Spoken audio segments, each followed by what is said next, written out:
Hello friends, welcome UPSC preparation only channel में आपका स्वागत है। फ्रेंड्स, आज के इस वीडियो में हम लोग एक बहुत ही महत्वपूर्ण टॉपिक को कवर करेंगे। देखिए, हिमाचल प्रदेश जो है भारत का 5वां राज्य बन गया है जो कि एनालॉग पनीर पर अब प्रतिबंध लगा दिया है। हालांकि ये प्रतिबंध अभी सिर्फ 1 साल के लिए है और आने वाले समय में ये प्रतिबंध आगे बढ़ भी सकता है। तो इस वीडियो में हम लोग यही समझेंगे कि ये एनालॉग पनीर आखिर होता क्या है जिस पर प्रतिबंध लगाया गया है, और जो असली पनीर है उससे किस तरह से ये अंतर है इसमें, और जो पूरी तरह से मिलावटी पनीर है जिस पर पूरी तरह से प्रतिबंध लगा होता है, तो उसमें और एनालॉग पनीर में क्या अंतर है। देखिए, जब आप मार्केट में कोई पनीर का प्रोडक्ट खरीदने जाते हैं, पनीर ही खरीदने जाते हैं, तो ज़रूरी नहीं कि वो आपको असली पनीर ही दे रहा हो। हालाँकि वो पैसे ले रहा है आपसे बिल्कुल असली पनीर वाला, लेकिन वो आपको दे रहा है एनालॉग पनीर। अब एनालॉग पनीर का मतलब ये है कि जब असली पनीर बनाया जाता है, तो वो शुद्ध दूध से बनाया जाता है, जिसमें प्रोटीन, कैल्शियम वगैरह होता है, तो बहुत ही स्वास्थ्य के लिए वो पौष्टिक होता है। लेकिन एनालॉग पनीर जो होता है वो वनस्पति वसा से बनाया जाता है, पाम ऑयल से बनाया जाता है, हाइड्रोजनीकृत वनस्पति तेल का उसमें इस्तेमाल किया जाता है। तो ये होता है काफ़ी ज़्यादा सस्ता। जो असली पनीर है, चूँकि शुद्ध दूध से बनाया जाएगा तो वो महँगा होता है थोड़ा-सा। और जो एनालॉग पनीर है, ये स्वास्थ्य के लिए कोई बहुत ज़्यादा हानिकारक नहीं है। ये ज़हरीला और विषैला नहीं होता है, सस्ता होता है। लेकिन इसका जब आप बहुत लंबे समय में, लॉन्ग टर्म में, फिर इसका शरीर पर आपको नकारात्मक असर पड़ेगा। यानी कि ये कैंसर तक इससे हो सकता है, लेकिन तुरंत ये कोई ज़हरीला चीज़ है, ऐसा नहीं है। तो इसलिए ये जो अभी प्रतिबंध है, ये 1 साल के लिए प्रतिबंध लगाया गया है, और सिर्फ़ 1 साल के लिए प्रतिबंध इसलिए है क्योंकि जिस नियम के तहत ये प्रतिबंध लगाया जाता है, खाद्य सुरक्षा और मानक अधिनियम 2006, इसकी धारा जो 30(2)A है, इस अधिनियम के ही आधार पर ये प्रतिबंध लगाया गया है। तो इस नियम में 1 साल तक ही प्रतिबंध लगाया जा सकता है मैक्सिमम, किसी भी प्रोडक्ट का एक बार में।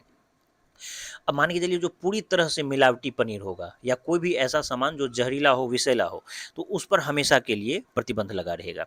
लेकिन ऐसा कोई भी पदार्थ जिसको सिर्फ़ फ़ायदे के मकसद से बनाया जाता हो, जो सस्ता हो और शरीर को बहुत ज़्यादा नुकसान तुरंत ना पहुँचाता हो, तो उस पर प्रतिबंध लगाया जा सकता है इस एक्ट के ही मार्फ़त से। तो 1 साल का प्रतिबंध मैक्सिमम एक बार में लगाया जा सकता है, तो ये अभी हिमाचल प्रदेश में लगाया गया। तो जो असली पनीर है, यहाँ पर जो ये जो प्रतिबंध लगाया गया है, ये स्वास्थ्य के दृष्टिकोण की अपेक्षा धोखाधड़ी, जो मान के चलिए आप असली प्रोडक्ट खरीदने गए हैं और आपको नकली प्रोडक्ट दे दिया। तो यहाँ पर धोखाधड़ी जो ग्राहक से हो रहा है, कस्टमर से हो रहा है, या मिलावट जो किया जा रहा है, ये मिस ब्रांडिंग की वजह से इस तरह का प्रतिबंध लगाया गया है। तो यहाँ पर आपको मामला समझना होगा कि ये कोई नुकसानदायक होने की वजह से प्रतिबंध नहीं है, बल्कि प्रतिबंध इस वजह से है क्योंकि ये ग्राहक के साथ धोखाधड़ी है। ग्राहक के साथ मिलावट किया जा रहा है, मिस ब्रांडिंग किया जा रहा है, मिस ब्रांडिंग का मामला है। तो इस वजह से 1 साल का प्रतिबंध हम लोग समझ गए, और ये सस्ता होता है, इसलिए रेस्टोरेंट में या मार्केट में ये पनीर जो है हमेशा अक्सर मिल जाता है। और ये अंतर आप समझिए, जो असली पनीर होता है वो थोड़ा-सा दानेदार होगा, खाने में आपको थोड़ा टेस्टी लगेगा। लेकिन जो एनालॉग पनीर होता है, ये दिखेगा बिल्कुल असली पनीर के ही जैसा, लेकिन ये या तो चिपचिपा हो सकता है या स्पंजी टाइप का होगा, जैसे कि स्पंज वाला जिस तरह से गेंद हम लोग उछालते हैं, तो ये एक तरह से उछाल युक्त होगा, थोड़ा-सा स्पंजी टाइप का होगा।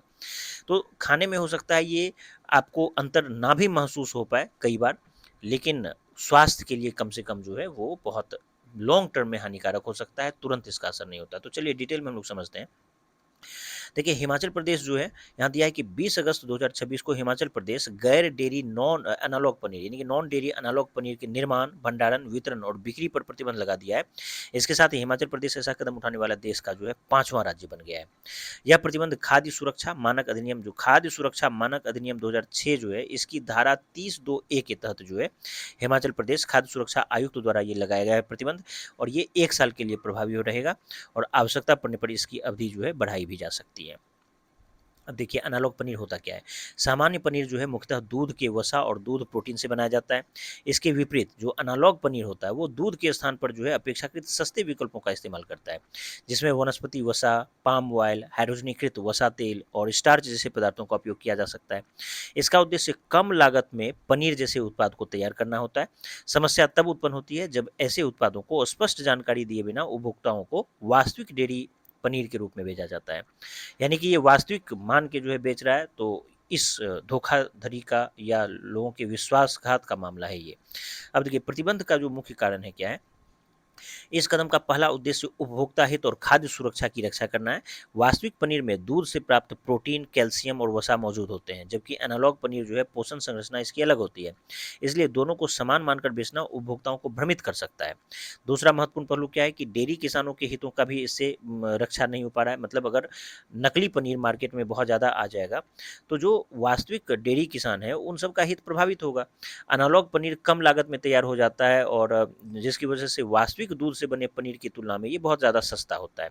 इसके बड़े पैमाने पर उपयोग से प्राकृतिक दूध की मांग प्रभावित हो सकती है, नुकसान हो सकता है किसानों को, जो डेयरी किसान है जो भी। तो इसका असर दूध उत्पादकों और पशुपालकों की आय पर भी पड़ सकता है, तो इसलिए ये कार्रवाई की गई है। अब देखिए इससे पहले किन राज्यों पर ये प्रतिबंध किए लगाया गया है।